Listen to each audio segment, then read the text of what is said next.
بسم اللہ الرحمن الرحیم۔ شروع اللہ کے نام سے جو بڑا مہربان اور نہایت رحم والا ہے۔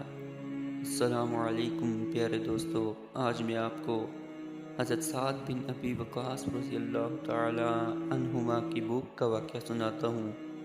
حضرت سعد رضی اللہ تعالی عنہ فرماتے ہیں کہ حضور صلی اللہ علیہ وآلہ وسلم کے ساتھ مکہ میں ہم لوگوں نے بڑی تنگی اور بڑی تکلیفوں کے ساتھ زندگی گزاری۔